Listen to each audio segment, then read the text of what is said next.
ഇപ്പോൾ നമ്മൾ ആലോചിക്കുകയാണെങ്കിൽ മീറ്റിംഗുകൾ, അവസാനിക്കാത്ത പ്രോജക്റ്റുകൾ, ഡെഡ്ലൈനുകൾ. ഇതിനിടയിൽ എപ്പോഴെങ്കിലും നിങ്ങൾ ചിന്തിച്ചിട്ടുണ്ടോ, നിങ്ങളുടെ ജോലിസ്ഥലത്ത് നിങ്ങളോ നിങ്ങളുടെ ടീമോ എടുക്കുന്ന തീരുമാനങ്ങൾ എത്രത്തോളം കൃത്യമാണെന്ന്? ഇന്ന് നമ്മൾ വിവരങ്ങളുടെ ആഴങ്ങളിലേക്കുള്ള ഒരു യാത്രയിലാണ്. അതെ, അതൊരു അത്യാവശ്യ യാത്ര കൂടിയാണ്. പ്രത്യേകിച്ചും നമ്മുടെ എല്ലാം തീരുമാനങ്ങളെ മാറ്റിമറിക്കാൻ സാധ്യതയുള്ള ചില കാര്യങ്ങളാണ് നമ്മളിന്ന് നോക്കുന്നത്. കൃത്യമായി പറഞ്ഞാൽ, the architect of clear thinking, navigating logical fallacies എന്ന വിഷയത്തിലുള്ള കുറിപ്പുകളിലൂടെയാണ് ഈ ഡീപ് ഡൈവ് നമ്മൾ നടത്തുന്നത്. ഇതിലെ ആശയങ്ങൾ ജോലിസ്ഥലത്ത് മികച്ച തീരുമാനങ്ങൾ എടുക്കാൻ നിങ്ങളെ എങ്ങനെ സഹായിക്കും എന്നതാണ് നമ്മുടെ ലക്ഷ്യം. കേൾക്കുന്നതെല്ലാം വിശ്വസിക്കാതെ എങ്ങനെ ശരിയായ തീരുമാനങ്ങൾ എടുക്കാം എന്നതൊരു വലിയ ചോദ്യമല്ലേ? ആം, അതൊരു വലിയ ചോദ്യം തന്നെയാണ്. ശരിക്കും ഈ കാലഘട്ടത്തിൽ വിവരങ്ങൾ ലഭിക്കുക എന്നത് നമ്മുടെ മുന്നിലുള്ള ഒരു വെല്ലുവിളിയേ അല്ല. സ്മാർട്ട് ഫോൺ കയ്യിലുള്ള ആർക്കും എല്ലാം വിരൽത്തുമ്പിലുണ്ട്. നമ്മൾ ദിവസവും നിരവധി ഇമെയിലുകൾ വായിക്കുന്നു, മീറ്റിംഗുകളിൽ പങ്കെടുക്കുന്നു. പക്ഷെ യഥാർത്ഥ വെല്ലുവിളി വിവരങ്ങളുടെ കുറവല്ല, മറിച്ച് ശക്തമായ വാദങ്ങളെയും ദുർബലമായ വാദങ്ങളെയും വേർതിരിച്ചറിയുക എന്നതാണ്. അതായത് ഈ ലോജിക്കൽ ഫാലസികൾ അഥവാ യുക്തിപരമായ പിഴവുകൾ. എനിക്ക് തോന്നുന്നത് പല കോർപ്പറേറ്റ് ചർച്ചകളും പരാജയപ്പെടുന്നത് ആളുകൾക്ക് വിവരമില്ലാത്തതുകൊണ്ടല്ല. അല്ല, തീർച്ചയായും അല്ല. അവരങ്ങനെ ബുദ്ധിശൂന്യരായതുകൊണ്ടല്ല. മറിച്ച് അവരുടെ വാദങ്ങൾ വളരെ ദുർബലമായ യുക്തിയുടെ അടിസ്ഥാനത്തിൽ നിർമ്മിക്കപ്പെട്ടതുകൊണ്ടാണ്. അപ്പോ എന്തുകൊണ്ടാണ് നമ്മൾ ഇത്ര പെട്ടെന്ന് ഈ യുക്തിപ്പിഴവുകളിൽ ചെന്ന് വീഴുന്നത്? കേൾക്കുമ്പോൾ ശരിയാണെന്ന് തോന്നുമെങ്കിലും അടിസ്ഥാനപരമായി തെറ്റായ വാദങ്ങളാണല്ലോ ഇവ. നമ്മുടെ തലച്ചോറ് ഇത്ര എളുപ്പത്തിൽ കബളിപ്പിക്കപ്പെടാൻ കാരണമെന്താ? അതിന് പ്രധാന കാരണം നമ്മുടെ തലച്ചോറിന്റെ ഒരു മടിയാണ്. കോഗ്നിറ്റീവ് ലേസിനെസ് എന്ന് നമ്മൾ പറയും. വലിയ സമ്മർദ്ദങ്ങൾക്കിടയിൽ വേഗത്തിൽ തീരുമാനങ്ങൾ എടുക്കാൻ തലച്ചോറ് ചില എളുപ്പവഴികൾ നോക്കും. ഈ കുറുക്കുവഴികളാണ് നമ്മെ ഇത്തരം ഫാലസികളിലേക്ക് നയിക്കുന്നത്. ഇന്ന് നമ്മൾ കോർപ്പറേറ്റ് ലോകത്ത് കാണുന്ന 10 പ്രധാന യുക്തിപ്പിഴവുകളെക്കുറിച്ചാണ് സംസാരിക്കുന്നത്. ആ 10 കാര്യങ്ങൾ എന്തൊക്കെയാണെന്നറിയാൻ നല്ല ആകാംക്ഷയുണ്ട്. ഇതിൽ ആദ്യത്തെ വിഭാഗം വ്യക്തിഹത്യയും വളച്ചൊടിക്കലും എന്നാണ് പറയുന്നത്. അതിലൊന്നാമത്തേത് ആഡ് ഹോമിനിയം. കേൾക്കുമ്പോൾ വലിയൊരു ലാറ്റിൻ പദമാണെങ്കിലും സംഭവം ലളിതമാണ്. വിഷയത്തെക്കുറിച്ച് സംസാരിക്കുന്നതിന് പകരം ആ വ്യക്തിയെ ആക്രമിക്കുക. ഇതിലൊരു ഉദാഹരണം പറയുന്നത്, അയാൾ പറയുന്ന സാമ്പത്തിക ശാസ്ത്രം നിങ്ങൾ കേൾക്കേണ്ട കാരണം അവൻ സ്കൂളിൽ കണക്കിന് തോറ്റവനാണ് എന്നാണ്. പക്ഷെ ഓഫീസുകളിൽ ഇത് അത്ര പ്രകടമായി ആരും പറയല്ലല്ലോ. പ്രകടമായി പറയില്ലെങ്കിലും അല്പം വ്യത്യസ്തമായ രൂപത്തിൽ ഇത് സ്ഥിരമായി സംഭവിക്കാറുണ്ട്. ഒരു മീറ്റിംഗ് നടക്കുവാണെന്ന് വെക്കുക. മാർക്കറ്റിംഗ് ടീമിലെ ഒരു ജൂനിയർ പുതിയൊരു ക്യാമ്പയിൻ ഐഡിയ പറയുന്നു. അപ്പോൾ അതിന്റെ ഗുണദോഷങ്ങളെ ചർച്ച ചെയ്യുന്നതിനു പകരം മറ്റൊരു മാനേജർ പറയാണ്, അവൻ കഴിഞ്ഞ മാസം മീറ്റിങ്ങിന് ലേറ്റായി വന്ന ആളല്ലേ, അവന് ടൈം മാനേജ്മെന്റ് പോലും അറിയില്ല, പിന്നെയാണോ വലിയ ക്യാമ്പയിൻ എന്ന്. അവിടെ ആശയത്തെയല്ല, ആ വ്യക്തിയെയാണ് ആക്രമിക്കുന്നത്, അല്ലേ? പക്ഷേ ഒരാളുടെ പഴയ ട്രാക്ക് റെക്കോർഡ് നോക്കി തീരുമാനങ്ങൾ എടുക്കുന്നത് ഒരു സ്വാഭാവികമായ കാര്യമല്ലേ? അതെ, ഒരാളെ ജോലി ഏൽപ്പിക്കുമ്പോൾ ട്രാക്ക് റെക്കോർഡ് നോക്കണം. പക്ഷെ ഇവിടെ ഒരു ആശയത്തിന്റെ യുക്തി വിലയിരുത്തുമ്പോൾ അതാര് പറയുന്നു എന്നത് പ്രസക്തമല്ല. ലോകത്തിലെ ഏറ്റവും വലിയ അലസനായ ഒരാളും ഗംഭീരമായ ഒരു ആശയം പറഞ്ഞേക്കാം. ആ വ്യക്തിയോടുള്ള മുൻവിധി കാരണം മികച്ച ആശയങ്ങൾ അവിടെ ഇല്ലാതാവുകയാണ്. ശരിയാണ്. ആ വ്യത്യാസം മനസ്സിലാക്കേണ്ടത് വളരെ പ്രധാനമാണ്.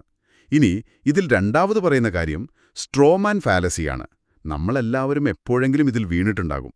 ഒരാളുടെ വാദത്തെ നേരിട്ട് ആക്രമിക്കുന്നതിനു പകരം അത് വളച്ചൊടിച്ച് പുതിയൊരു വാദമുണ്ടാക്കി അതിനെ ആക്രമിക്കുക. ഒരാൾ സോഷ്യൽ മീഡിയയ്ക്ക് ചില നിയന്ത്രണങ്ങൾ വേണം എന്ന് പറയുമ്പോൾ, ഓഹോ, അപ്പോൾ നിങ്ങൾക്ക് ജനങ്ങളുടെ അഭിപ്രായ സ്വാതന്ത്ര്യം ഇല്ലാതാക്കണമല്ലേ എന്ന് ചോദിക്കുന്നത് പോലെ. കൃത്യം. വൈക്കോലുകൊണ്ടൊരു മനുഷ്യരൂപമുണ്ടാക്കി അതിനെ ഇടിച്ചു തോൽപ്പിക്കുന്നതിനോട് ഇതിനെ ഉപമിക്കാം. അതുകൊണ്ടാണ് സ്ട്രോമാൻ എന്ന് വിളിക്കുന്നത്. ഓഫീസുകളിലും ഇത് സാധാരണമാണ്. ഒരു പ്രോജക്ട് മാനേജർ പറയാണ്, നമുക്ക് ഈ സോഫ്റ്റ്വെയറിന്റെ റിലീസ് അടുത്ത ആഴ്ചത്തേക്ക് മാറ്റാം, ഇതിൽ കുറച്ച് ബഗ്ഗുകൾ പരിഹരിക്കാനുണ്ട് എന്ന്. അപ്പോൾ വേറൊരാൾ ചോദിക്കും, അപ്പോൾ നമ്മളിനി ഡെഡ്ലൈനുകളൊന്നും പാലിക്കേണ്ട എന്നാണോ? ഈ കമ്പനിയിലൊരു സമയക്രമവും വേണ്ടേ? അങ്ങനൊരു പ്രതികരണം വരുമ്പോൾ ആ ചർച്ചയുടെ ദിശ തന്നെ മാറുകയാണല്ലോ.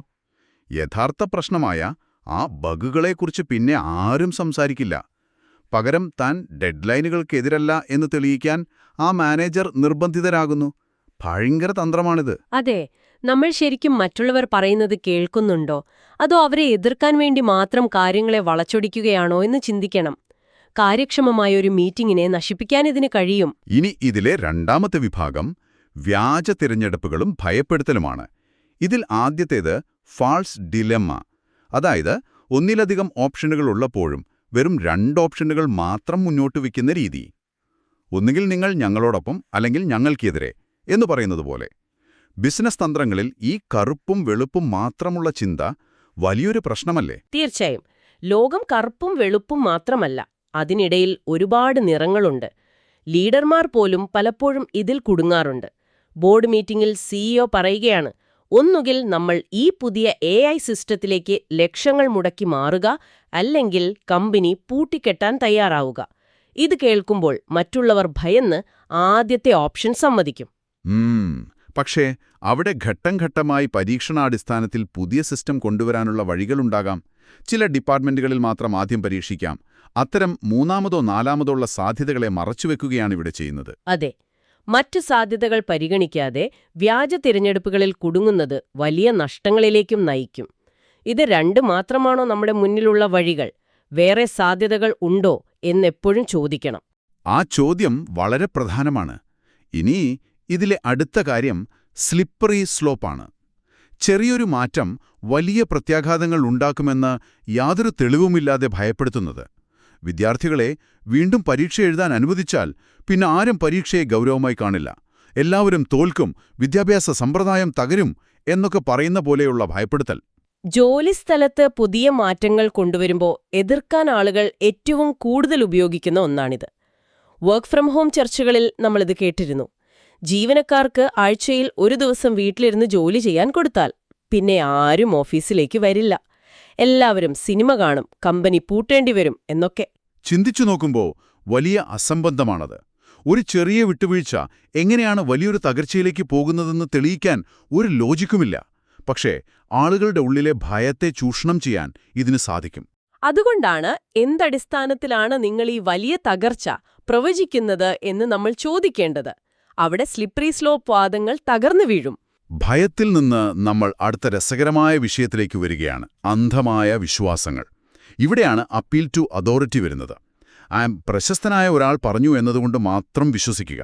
ഒരു സിനിമാതാരം ഒരു പ്രത്യേക പാനീയം ആരോഗ്യകരമാണെന്ന് പറയുന്നു, നമ്മളത് വിശ്വസിക്കുന്നു. ആ വ്യക്തിക്ക് ആരോഗ്യശാസ്ത്രത്തിൽ അറിവുണ്ടോയെന്ന് ആരും നോക്കാറില്ല. കോർപ്പറേറ്റ് ലോകത്ത് ഇതിനെ ഹൈപ്പോ എന്ന് വിളിക്കാറുണ്ട്. അതായത് മീറ്റിംഗ് റൂമിലെ ഏറ്റവും ഉയർന്ന ശമ്പളം വാങ്ങുന്ന ആളുടെ അഭിപ്രായത്തിന് വലിയ വില നൽകുക. കമ്പനികളിൽ പലപ്പോഴും സിഇഒ പറയുന്ന കാര്യങ്ങൾ ഒരു ചോദ്യവും ചോദിക്കാതെ എല്ലാവരും അംഗീകരിക്കും.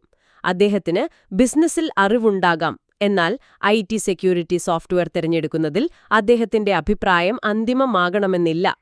പക്ഷേ ഓഫീസിലെ ഒരു സാധാരണ ജീവനക്കാരന് എങ്ങനെയാണ് ബോസിനോട് നിങ്ങൾക്കിതിൽ വിവരമില്ല എന്ന് പറയാൻ സാധിക്കുക? അതത്ര എളുപ്പമല്ലല്ലോ. നേരിട്ട് അങ്ങനെ പറയണമെന്നില്ല.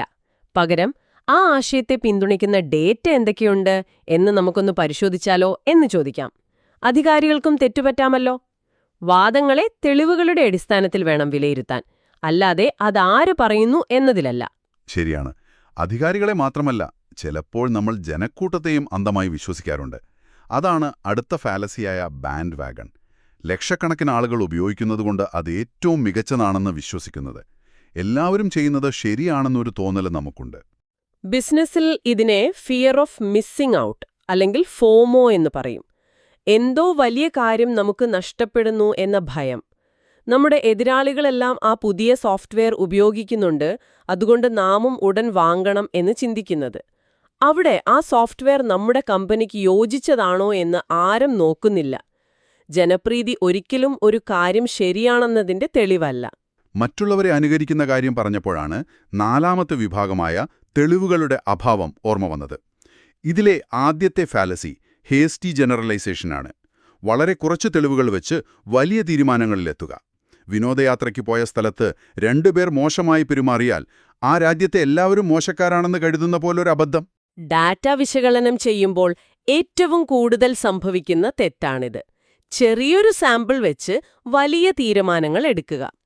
പുതിയതായി ഇറക്കിയ ഉൽപ്പന്നത്തെക്കുറിച്ച് ഇന്റർനെറ്റിൽ 2 പേർ മോശം പറഞ്ഞാൽ ഉടനെ ആ പ്രോജക്റ്റ് പൂർണ്ണമായി പരാജയമാണെന്ന് പ്രഖ്യാപിച്ച് നിർത്തലാക്കുന്നത് ഇതിനൊരു ഉദാഹരണമാണ്. അത് വളരെ ശരിയാണ്. രണ്ടുപേരുടെ അഭിപ്രായം മൊത്തം കസ്റ്റമേഴ്സിന്റെ പ്രതിനിധാനമാകില്ലല്ലോ. ഉൽപ്പന്നം ഇഷ്ടപ്പെട്ട നൂറുകണക്കിന് ആളുകൾ ഒന്നും മിണ്ടാതെയിരിക്കുന്നുണ്ടാകും. കൂടുതൽ തെളിവുകളില്ലാതെ എടുത്തുചാടുന്നത് കമ്പനിയെ ദോഷകരമായി ബാധിക്കും. അതെ, ഇതിനോട് ചേർത്ത് വായിക്കേണ്ട ഒന്നാണ് പോസ്റ്റ് ഹോക്ക് അല്ലെങ്കിൽ ഫോൾസ് കോസ്. വളരെ കൗതുകകരമാണിത്. ഒരു കാര്യത്തിന് ശേഷം മറ്റൊരു കാര്യം നടന്നതുകൊണ്ട് ആദ്യത്തേതാണ് രണ്ടാമത്തേതിന് കാരണമെന്ന് തെറ്റിദ്ധരിക്കുന്നത്. ആ ഭാഗം എനിക്ക് വളരെ ഇഷ്ടപ്പെട്ടു. ഞാൻ എൻ്റെ ഭാഗ്യക്കുപ്പായം ധരിച്ചതുകൊണ്ടാണ് കളി ജയിച്ചത് എന്നൊക്കെ പറയുന്നത് പോലെ. ഇത് കേൾക്കുമ്പോൾ തമാശയാണെങ്കിലും വലിയ ബിസിനസ് തീരുമാനങ്ങളിലും ഈ പ്രശ്നം കാണാറില്ലേ? കോറിലേഷനും കോസേഷനും തമ്മിലുള്ള വ്യത്യാസം പലർക്കും അറിയില്ല. ഓഫീസുകളിൽ ഇത് നിരന്തരം സംഭവിക്കുന്നുണ്ട്. ഒരു കമ്പനി അവരുടെ ലോഗോ മാറ്റുന്നു. യാദൃച്ഛികമായി അതിന് പിന്നാലെ വിൽപ്പനയിൽ വലിയ വർധനവുണ്ടാകുന്നു. ഉടനെ മാർക്കറ്റിംഗ് ടീം പറയും, നമ്മൾ ലോഗോ മാറ്റിയതാണ് വിൽപ്പന കൂടാൻ കാരണമെന്ന്. പക്ഷേ യഥാർത്ഥത്തിൽ ആ സമയത്ത് ഒരു ഉത്സവ സീസൺ തുടങ്ങിയതുകൊണ്ടാകാം അങ്ങനെ സംഭവിച്ചത്. അപ്പോ ഒരു സംഭവത്തിന് ശേഷം മറ്റൊന്ന് സംഭവിച്ചു എന്നത് ഒരിക്കലും ആദ്യത്തേത് കാരണമാണ് രണ്ടാമത്തേത് സംഭവിച്ചത് എന്ന് തെളിയിക്കുന്നില്ല. കൃത്യമായ ഡേറ്റ പരിശോധന ആവശ്യമാണ്. ഇതറിയാതെ പോയാൽ അടുത്ത തവണ വിൽപ്പന കുറയുമ്പോഴും ഇവർ പോയി ലോഗോ മാറ്റും. കൃത്യമായി പറഞ്ഞാൽ അതുതന്നെ. ഡേറ്റയെ കൃത്യമായി വായിക്കാൻ ഈ വ്യത്യാസം മനസ്സിലാക്കേണ്ടത് അത്യാവശ്യമാണ്. ഇനി അവസാനത്തെ വിഭാഗത്തിലേക്ക് വരാം. വഴിതിരിച്ചുവിടലുകളും വ്യർത്ഥമായ ന്യായീകരണങ്ങളും. ഇതിൽ അഞ്ചാമത്തെ വിഭാഗത്തിൽ ആദ്യം വരുന്നത് സർക്കുലർ റീസണിംഗ് ആണ്. വാദത്തിന്റെ നിഗമനം തന്നെ അതിനുള്ള തെളിവായി ഉപയോഗിക്കുന്നത്. ഈ നിയമം നമ്മൾ പാലിക്കണം, കാരണം അതൊരു ശരിയായ കാര്യമാണ് എന്ന് പറയുന്നത് പോലെ. പുതിയതായ ഒരു തെളിവും നൽകുന്നില്ല. കോർപ്പറേറ്റ് മീറ്റിംഗുകളിൽ ഇതൊരു വലിയ പ്രശ്നമാണ്.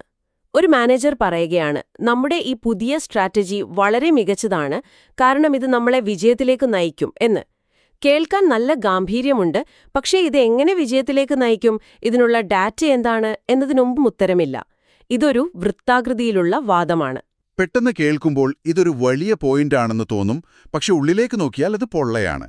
അത്തരം വാദങ്ങൾ കേൾക്കുമ്പോൾ നമ്മൾ എന്തു ചെയ്യണം? അവിടെ നമ്മൾ ഈ സർക്കിൾ പൊട്ടിക്കണം. നിങ്ങളുടെ അഭിപ്രായം മനസ്സിലായി, പക്ഷേ അത് തെളിയിക്കുന്ന പുറമേന്നുള്ള എന്തെങ്കിലും ഡാറ്റ നിങ്ങളുടെ പക്കലുണ്ടോ എന്ന് ചോദിക്കാൻ നമുക്ക് കഴിയണം. അതെ, സംശയങ്ങൾ ചോദിക്കാൻ മടിക്കാൻ പാടില്ല. ഇനി ഇതിൽ പറയുന്ന അവസാനത്തെ ഫാലസി, റെഡ് ഹെറിംഗ്. പ്രധാന വിഷയത്തിൽ നിന്ന് ശ്രദ്ധ തിരിക്കാൻ പൂർണ്ണമായും അപ്രസക്തമായ കാര്യങ്ങൾ കൊണ്ടുവരുന്നത്. തൊഴിലില്ലായ്മയെക്കുറിച്ച് സംസാരിക്കുമ്പോൾ പെട്ടെന്നൊരാൾ മലിനീകരണത്തെക്കുറിച്ച് പറഞ്ഞ് വഴിതിരിച്ചുവിടുന്നത് പോലെ. ഓഫീസുകളിലെ മീറ്റിംഗുകൾ വഴിതെറ്റിപ്പോകുന്നതിന്റെ മികച്ച ഉദാഹരണമാണിത്. ബജറ്റ് വെട്ടിച്ചുരുക്കുന്നതിനെക്കുറിച്ചുള്ള ചർച്ച നടക്കുകയാണെന്ന് കരുതുക. പെട്ടെന്ന് അതിലൊരാൾ പറയുന്നു, കഴിഞ്ഞ വർഷത്തെ ഓഫീസ് പാർട്ടിയുടെ ഭക്ഷണത്തിന് തീരെ ഗുണനിലവാരമില്ലായിരുന്നു, അതിനെത്രയും പണം ചെലവാക്കേണ്ടിയിരുന്നു. പാർട്ടിയുടെ കാര്യം ശരിയായിരിക്കാം, പക്ഷെ ഇപ്പോഴത്തെ സാമ്പത്തിക വിഷയവുമായി അതിനൊരു ബന്ധവുമില്ല. എന്നിട്ട് എല്ലാവരും ആ പാർട്ടിയെക്കുറിച്ചും ഭക്ഷണത്തെക്കുറിച്ചും സംസാരിക്കാൻ തുടങ്ങും. പ്രധാന വിഷയം അവിടെ കിടക്കും. അപ്പോ ഇത്തരം റെഡ് ഹെറിങ്ങുകളെ തിരിച്ചറിയുകയും സംഭാഷണത്തെ തിരികെ അജണ്ടയിലേക്ക് കൊണ്ടുവരികയും ചെയ്യേണ്ടത് ഒരു പ്രൊഫഷണൽ എന്ന നിലയിൽ വളരെ പ്രധാനമാണ്. ക്ഷമിക്കണം, പാർട്ടിയുടെ കാര്യം പിന്നീട് ചർച്ച ചെയ്യാം, ഇപ്പോൾ ബഡ്ജറ്റിലേക്ക് മടങ്ങാം എന്ന് പറയാൻ ആർക്കെങ്കിലും കഴിയണം. അതാണ് സ്പഷ്ടമായ ചിന്തയുടെ അഥവാ ക്ലിയർ തിങ്കിങ്ങിന്റെ ശക്തി. നമ്മൾ ഈ 10 യുക്തിപ്പിഴവുകളും ചർച്ച ചെയ്തു. ഈ അറിവ് വെറുമൊരു തിയറിയല്ല. ഒരു മീറ്റിംഗിൽ ഇരിക്കുമ്പോൾ ആരെങ്കിലും അടിസ്ഥാനമില്ലാത്ത വാദങ്ങൾ ഉന്നയിക്കുമ്പോൾ അതേത് ഫാലസിയാണെന്ന് നിങ്ങളുടെ തലച്ചോറ് തിരിച്ചറിയാൻ തുടങ്ങും. അത് തീരുമാനമെടുക്കൽ പ്രക്രിയയെ അടിമുടി മാറ്റും. ഇതൊരു വലിയ ആത്മവിശ്വാസം നൽകുന്ന കാര്യമാണ്. അടിസ്ഥാനമില്ലാത്ത കോലാഹലങ്ങൾക്ക് പകരം തെളിവുകളുടെ അടിസ്ഥാനത്തിൽ തീരുമാനമെടുക്കാൻ ലീഡർമാരെ ഈ അറിവ് സഹായിക്കുമല്ലോ. തീർച്ചയായും. ഊഹങ്ങളെ ചോദ്യം ചെയ്യാനും വാദങ്ങളെ കൃത്യമായി വിലയിരുത്താനും കഴിയുന്ന ടീമുകൾക്കാണ് പ്രശ്നങ്ങൾ മികച്ച രീതിയിൽ പരിഹരിക്കാൻ കഴിയുക. ഡേറ്റയും യുക്തിയും അടിസ്ഥാനമാക്കി തീരുമാനങ്ങൾ എടുക്കുന്ന ഒരു ടീമിന് ബിസിനസ് ലോകത്ത് വലിയൊരു മത്സരക്ഷമത അഥവാ കോമ്പറ്റിറ്റീവ് അഡ്വാൻറ്റേജ് ഉണ്ടാകും. നമ്മൾ ഇതെല്ലാം ഒന്ന് സംഗ്രഹിച്ചാൽ ഇന്നത്തെ ഈ ഡീപ് ഡൈവ് നൽകുന്ന ഏറ്റവും വലിയ പാഠമിതാണ്. വിവരങ്ങൾ എല്ലാവർക്കും ലഭ്യമായ ഈ കാലത്ത് നിങ്ങൾക്ക് എത്ര വിവരങ്ങൾ അറിയാമെന്നതിലല്ല, ആ വിവരങ്ങളെ നിങ്ങൾ എങ്ങനെ യുക്തിസഹമായി വിലയിരുത്തുന്നു എന്നതിലാണ് നിങ്ങളുടെ വിജയമിരിക്കുന്നത്. അതെ, ഓരോ വാദത്തെയും വിമർശനാത്മകമായി സമീപിക്കാൻ തയ്യാറാകുന്നത് നിങ്ങളെ മറ്റുള്ളവരിൽ നിന്ന് വ്യത്യസ്തനായ ഒരു പ്രൊഫഷണലാക്കി മാറ്റും. നമ്മൾ ഇന്നത്തെ ഈ ആഴത്തിലുള്ള ചർച്ച ഇവിടെ അവസാനിപ്പിക്കുകയാണ്. പക്ഷേ പോകുന്നതിനു മുമ്പ് നിങ്ങളോട് എനിക്കൊരു കാര്യം ചോദിക്കാനുണ്ട്. നിങ്ങൾ അവസാനമായി പങ്കെടുത്ത തീരുമാനങ്ങളൊന്നും എടുക്കാനാവാതെ കുഴഞ്ഞുപോയ ആ മീറ്റിംഗ് ഒന്ന് ഓർത്തു നോക്കൂ. അവിടെ നടന്നത് യഥാർത്ഥത്തിൽ വിവരങ്ങളുടെ കുറവുകൊണ്ടുള്ള പ്രശ്നമായിരുന്നോ? അതോ നമ്മൾ ഈ ചർച്ച ചെയ്തതുപോലുള്ള ഏതെങ്കിലും യുക്തിപ്പിഴവുകൾ ആരെങ്കിലും ബോധപൂർവമോ അല്ലാതെ ഉപയോഗിച്ചതുകൊണ്ടാണോ ആ ചർച്ച പരാജയപ്പെട്ടത്? അടുത്ത തവണ ഓഫീസിലൊരു ചർച്ച നടക്കുമ്പോൾ നിങ്ങളുടെ ടീമംഗങ്ങൾ സംസാരിക്കുന്നത് ശ്രദ്ധിക്കുക. കേൾക്കുന്ന വാദങ്ങളിലെ ഈ വിടവുകൾ നിശബ്ദമായി ഒന്ന് നിരീക്ഷിച്ചു നോക്കൂ. നിങ്ങളുടെ ജോലിസ്ഥലത്തെ തീരുമാനങ്ങളെ അതെങ്ങനെ മാറ്റിമറിക്കുമെന്ന് നിരീക്ഷിക്കുന്നത് വളരെ കൗതുകകരമായിരിക്കും. വിവരങ്ങളുടെ ആഴങ്ങളിലേക്കുള്ള ഇന്നത്തെ ഈ യാത്രയിൽ ഞങ്ങളോടൊപ്പം ചേർന്നതിന് നന്ദി. വ്യക്തതയോടെ ചിന്തിക്കാൻ തുടങ്ങുക. വീണ്ടും കാണാം.